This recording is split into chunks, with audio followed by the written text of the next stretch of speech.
Hello, welcome to Philosophy Roulette. This looks like number 63. Time appropriate greetings, hoping you all are having a good day out there.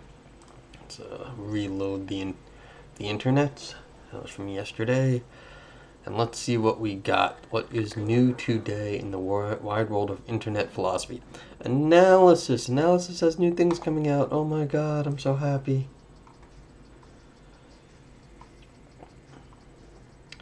Yeah, let's see the new stuff. Looked at a bunch of this stuff already. All swamping, no problem. Swamp problem. A new cosmological argument for grounding. Did I talk about that one? I feel like I'm going to end up redoing papers and like forgetting that I read them.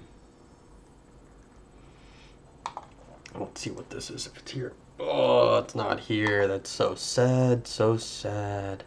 I feel like I did this one. Then it entails alleged refutation of the consequence argument. I definitely did the Newcomb University. That was kind of, well, that was a fun read because it was actually set as a play and I had to read the parts. Let's see. Literal self-deception. From space-time. Yeah, I did a bunch of these things. Deary.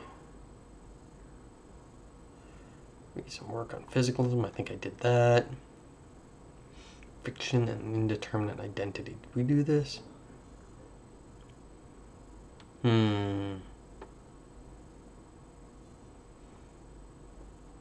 Paradise engineering.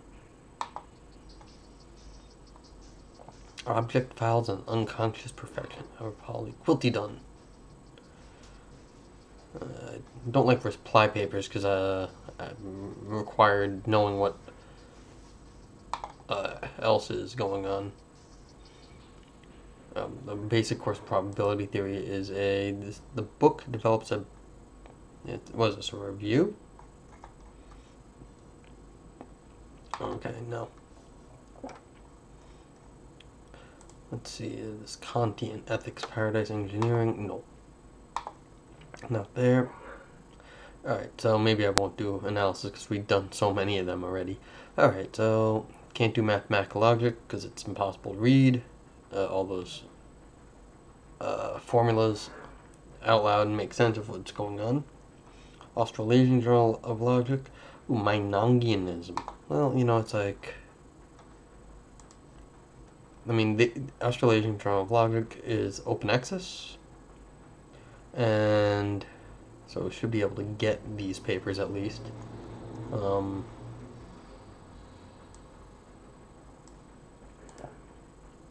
see if we can get the newer stuff. Oh, it's not even new.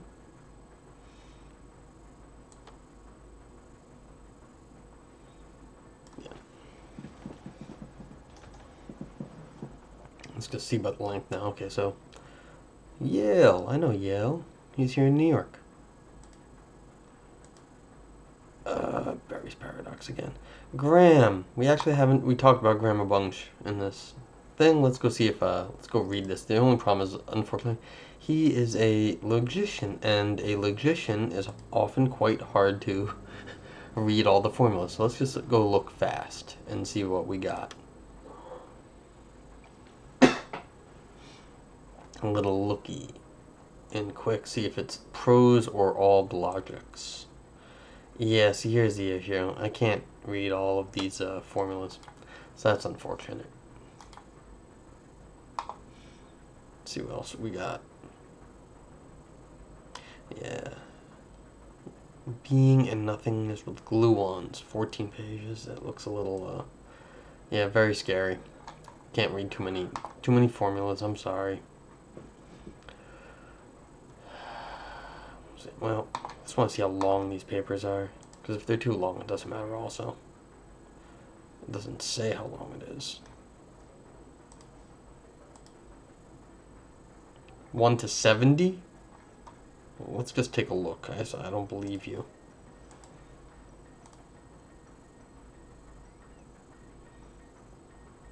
Yeah, 21 pages.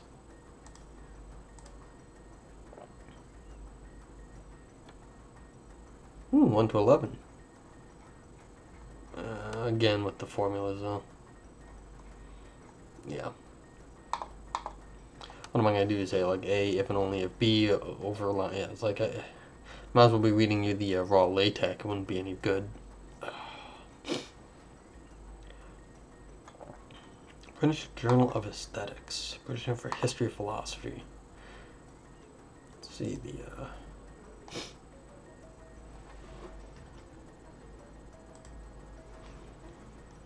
Yeah, these are reviews.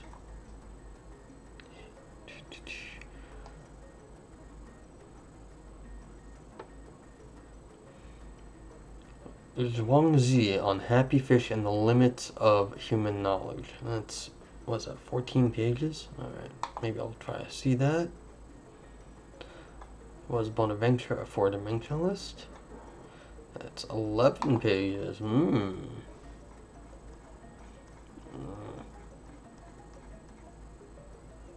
Hey, look, Grand Priest yet again. All over the place, that man. Alright.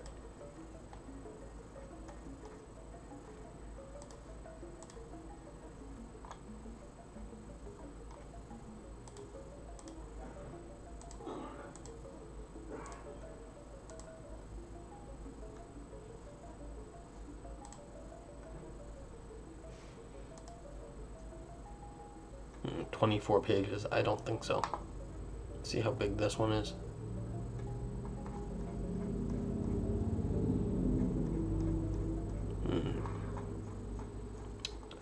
Alright, let's go for this happy fish.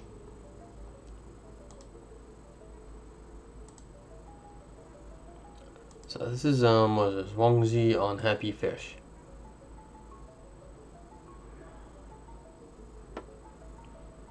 Should have done this. Wait, oh, there was a John Donne Scotus. Shucks. But alright, there's actually 19 pages. It's a lie. Okay, so here we go.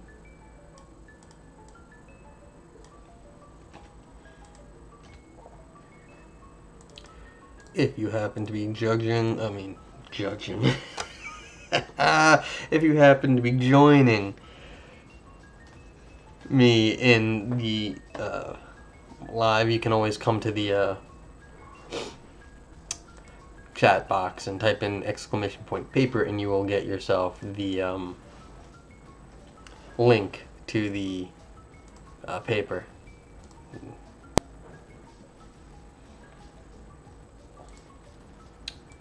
Okie dokies.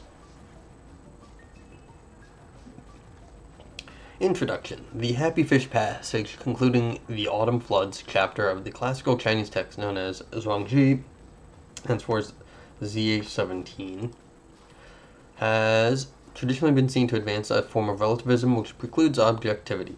My aim in this paper is to question this position with close reference to the passage itself. I further argue that the central concern of the two philosophical personae in the passage, Zhuangzi and Huizi, is not with the epistemic standard of human judgments, but with the more basic problem of species-specific perspectives. Okay.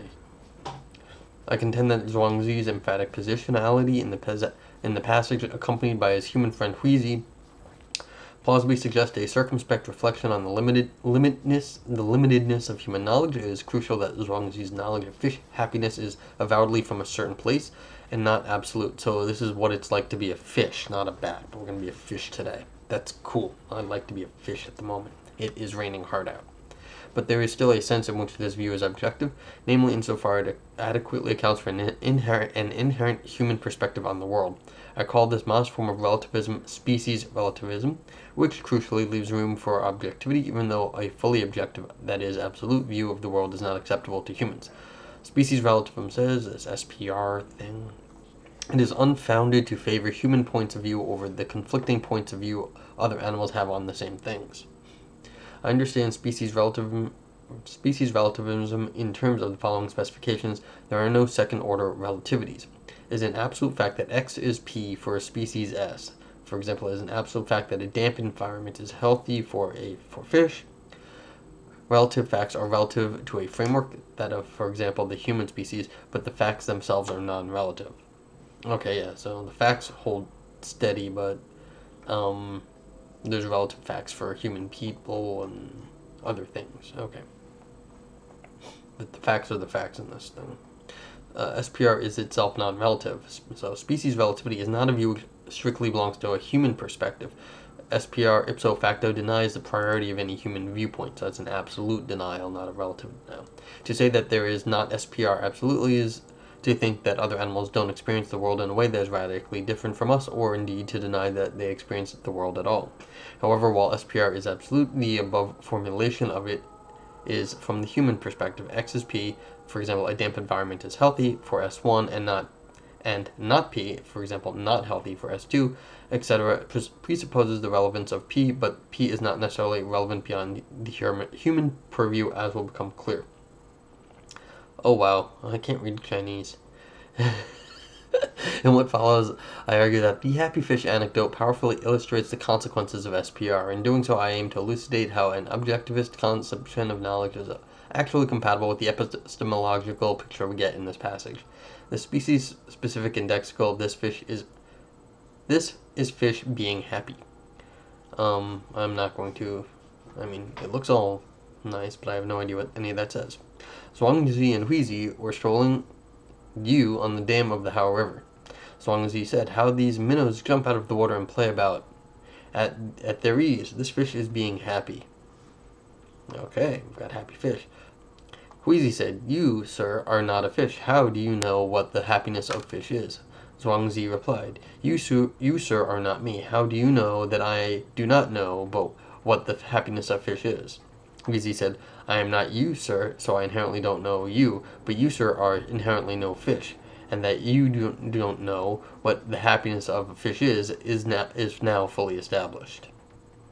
Zhuangzi replied, "Let's return to the roots of this conversation by asking, how do you know the happiness of fish? You already knew that I know it, and yet you ask me. I know it by standing overlooking the Hao River." So this is the how you know is by overlooking the Hao River. Interesting. Okay. The limits of the human purview. A great deal has been written about the happy fish story, concluding Zhuangzi 17. The picture that emerges from the bulk of the discussions in the secondary literature is that Zhuangzi either commits himself to the fallacious argumentation, whether willingly or unwillingly, or two, endorses a relativistic theory of reality in which objective truth and with it the idea of a metaphysical absolute is ruled out. The strongest grounds for one consist in Zhuangzi's inference at the end of the passage, since prima facie it is at best a non sequitur, and at worst sophistical, to conclude that because Huizi asked for Zhuangzi's grounds for knowing P, he therefore already knew that Zhuangzi knew P. I submit that commentators are right to worry about the logic of the passage. However, I will argue that the inference is not only valid, but also gestures at a deep insight in Zhuangzi's epistemology on the issue of species-specific perspectives.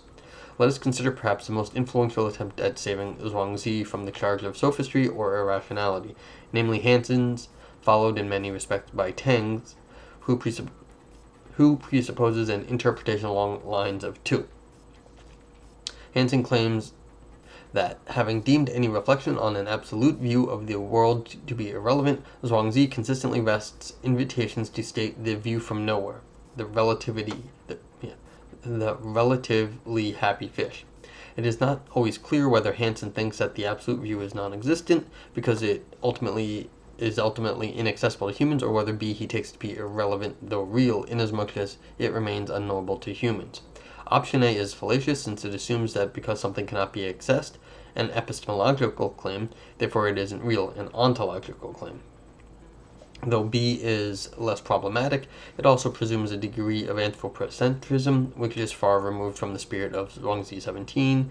Indeed, given what precedes the happy fish passage, is not the case that the Zhuangzi is unconcerned with the world, with whatever is not directly relevant to an intrinsically human experience of the world. But given how Hansen elsewhere, A Tao of Tao, elaborates Zhuangzi's conception of Tao and personal perspectival relativism, it looks like he actually does think Zhuangzi is committed to A.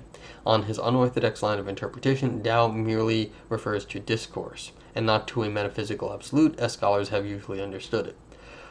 The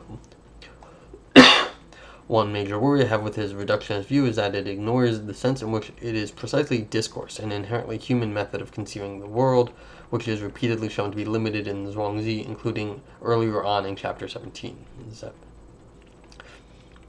I am also unpersuaded that the Zhuangzi skepticism entails the view that all evaluative distinctions made in prescriptive discourse are equally valid. Paksha Hansen, A Tao of Tao. Importantly for our purposes, the notions of happiness in the Zhuangzi is usually taken to amount to an ideal of human flourishing, implying the permissibility of at least certain kinds of prescriptive discourse. In addition, surely the Zhuangzi would not want to say that all prescriptive judgments are reducible to the social, since there are also more basic biological facts which determine how we humans view the world, including, most broadly, those which set us apart from other species. As Ivanhoe points out, epistemological skepticism does not entail that all use of language is meaningless or equally valid. To deny that language is adequate to the task of providing us with a full and faithful understanding of the world is not to say that it is of no use in this task. To recognize that language is always relative to a human perspective on the world is not to say that it does not reach the world at all. This raises the question, what is the relevance of an inherently human evaluative judgment signaled by the indexical shi with regard to non-human creatures such as this fish being happy? I will now show why it is significant that Zhuangzi knew fish happiness only from a certain place, which he occupied with his fellow human friend Huizi as they walked along the dam. My thesis, then, is that the central concern of the two philosophical personae in the passage relates to the issue of species-specific perspectives. Let's note that Huizi himself starts out being concerned with the species-specific issue. Huizi said, "You, sir, are not a fish. How do you know what the happiness of fish is? You are not a fish." Maybe you are, and I'm talking to a fish right now. That'd be interesting.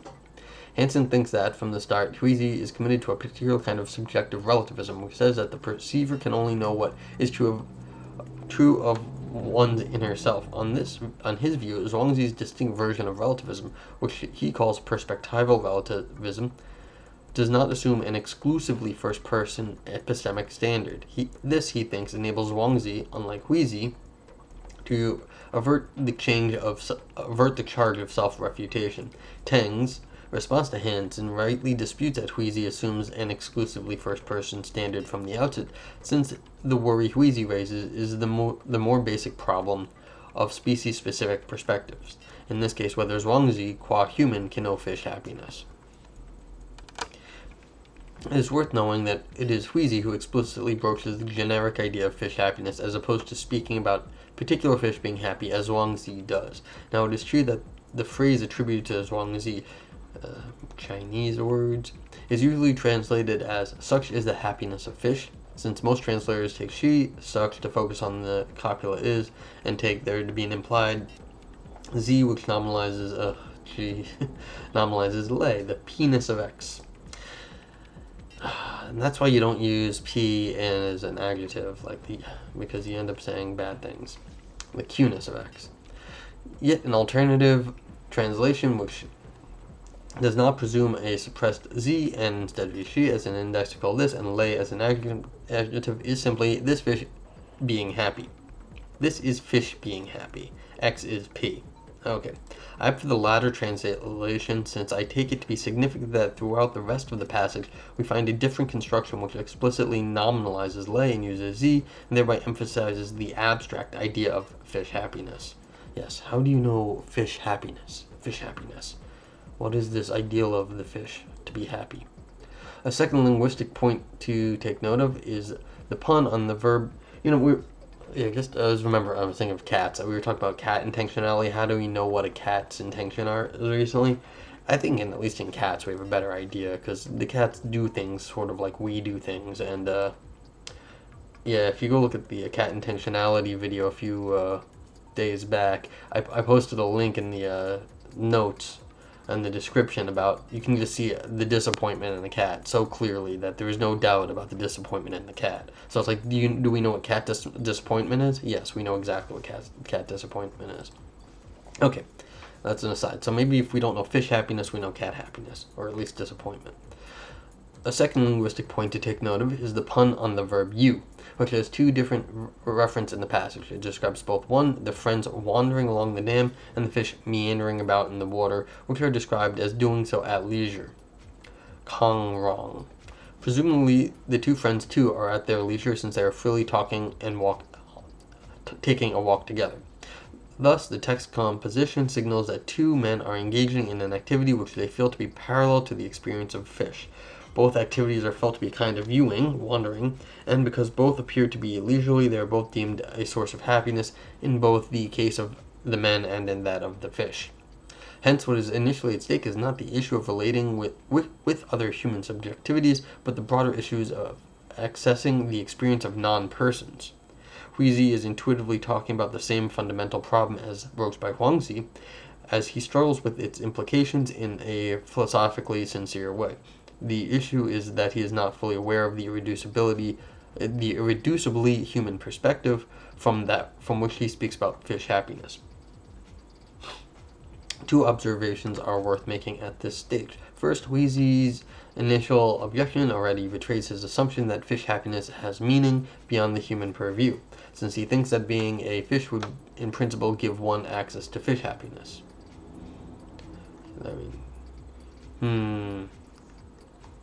I don't know. Second, Zhuangzi does not speak about those particular fish being happy, as Zhuangzi seems to do at the start of the anecdote, but about the problem of not being a fish in general. The question is no longer centered on the issue of whether these fish are happy, but on the criteria on the basis of which one thinks there is fish happiness more broadly. Zhuangzi's reply to Zhuangzi's objection, however, is prima facie equally problematic. Zhuangzi replied, "You, sir, are not me. How, or from where, do you know that I do not know what the happiness of fish is?" Yeah, maybe I know exactly what fish happiness is. At first glance, Zhuangzi seems to be casting doubt on the possibility that Zhuangzi could know what he himself knows or does know on the basis that he, Zhuangzi, is not Zhuangzi. His assumption thus seems to be that if you are not X, you clearly do not know anything about the mental state of X. Zhuangzi himself explicitly accepts the soundness of this line of reasoning.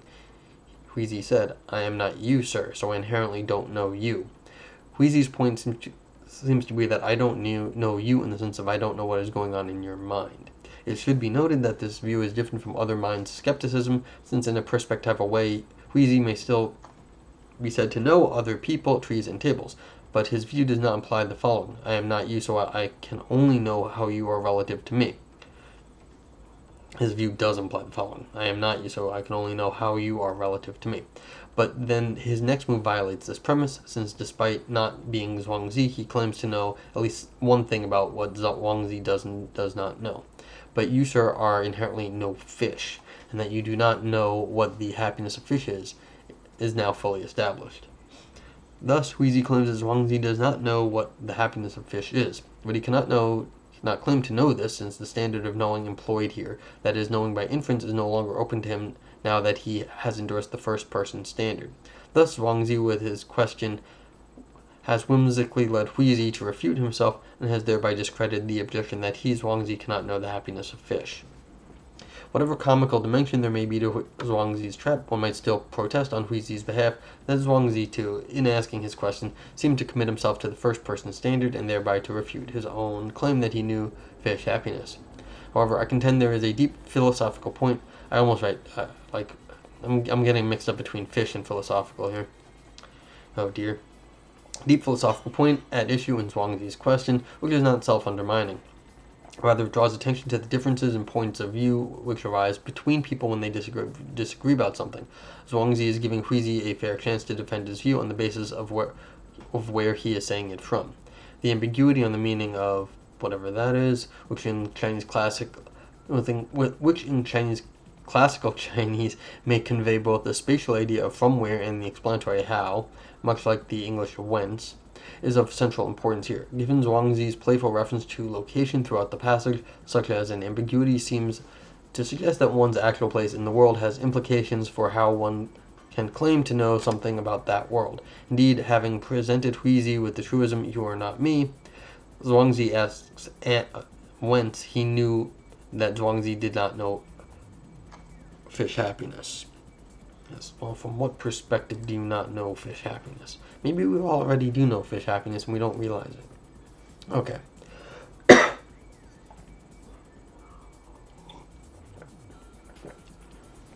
Huizi's assumptions. I have been suggesting that certain judgments may count as more objective than others insofar as they are less contingent on subjective factors or points of involvement.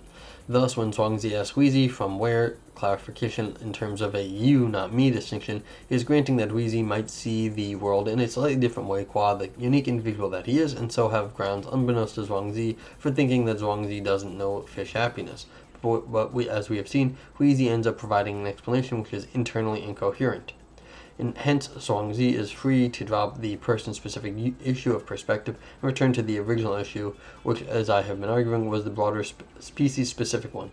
Let's return to the roots of this conversation.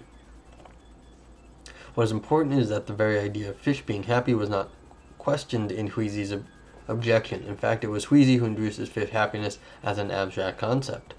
When Huizi challenges Zhuangzi's epistemic grounds for claiming to know fish happiness, he is already speaking from within their shared purview. Throughout the passage, the term consistently used to refer to knowledge or knowing is zi, the term which the Zhuangzi often associates with imperfect, inescapable human knowledge, inescapably human knowledge, which has no absolute claim to truth. At best, it conveys the limited knowledge which humans can claim about the world in virtue of being one of many animal species.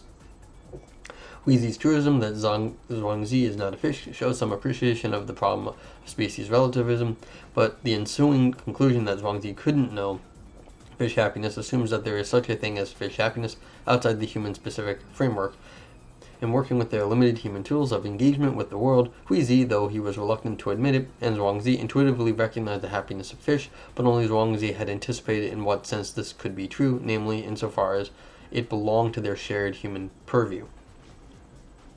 Given the emphasis on the interlocutor's particular positionality on the dam overlooking the Hao River, and Zhuangzi's qualification that he knew that the fish were happy from that vantage point, we seem to have a self-conscious reflection on the specifically perspectival reach of human knowledge. The dam is an apt marker of a human worldview, as a man-made barrier imposed on the natural environment which emphatically separates off human subjects from the world of fish.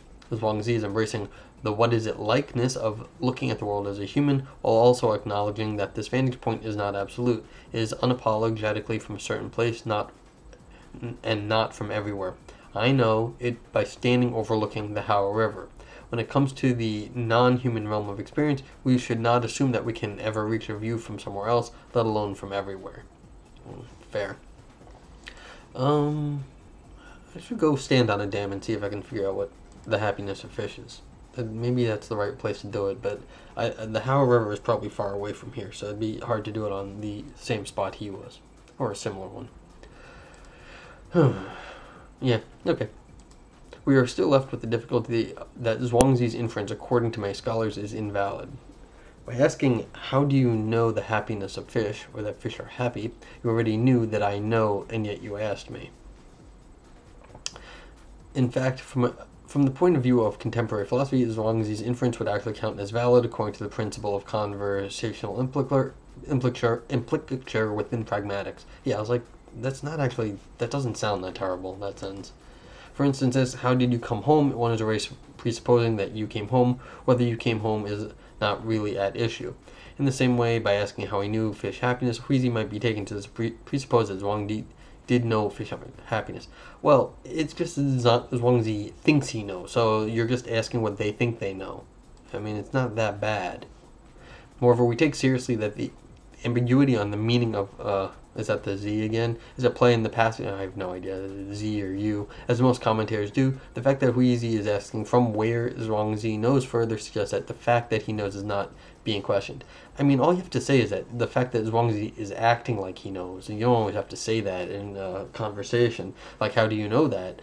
Well, it's like, well, you might be doubting that they know that, but that's the whole point, is that you want to get at what they say, why they say they know it. I mean, yeah. On the other hand, one might still worry that Zhuangzi replied eludes Huizi's objection to the extent that he hasn't proved how he knows fish happiness. However, once we appreciate the point that Zhuangzi is making about the shared human point of view from which one identifies and speaks of fish happiness, things become rather clearer. I argued that Huizi accepted the very idea of fish happiness because he agreed with Zhuangzi's identification of minnows jumping out of water and playing about as an instance of fish being happy. The fundamental issue, which is lost on Huizi but was Zhuangzi playfully gestures at, is that we have no idea whether the happiness of fish would amount to anything outside our purview. This is why Zhuangzi stresses that he knew the fish were happy from where he stood on the dam.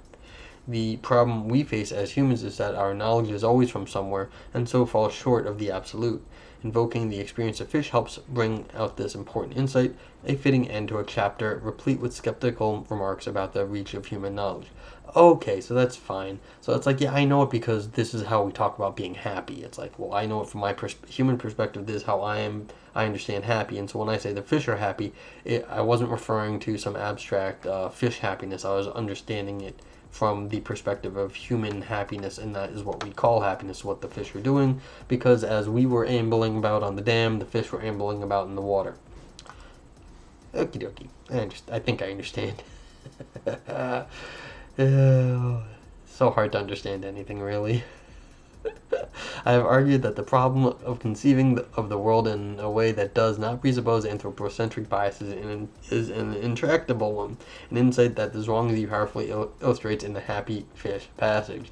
I first examined Hans's highly influential reading, which takes the passage to advance a form of relativism that precludes objectivity, an implication which I questioned based on a close reading of the text. I honed the narrative setting of the anecdote, which I took to bring the issue of perspectives to the fore. On a literary level, the shared location with Zhuangzi and Huizi occupied together reflects that humans are in many respects on the same plane and share common separation, figuratively the dam from non-humans, in this case, fish. Philosophically, this setting signals that Huizi and Zhuangzi share a common experience in looking at the fish swimming at their ease.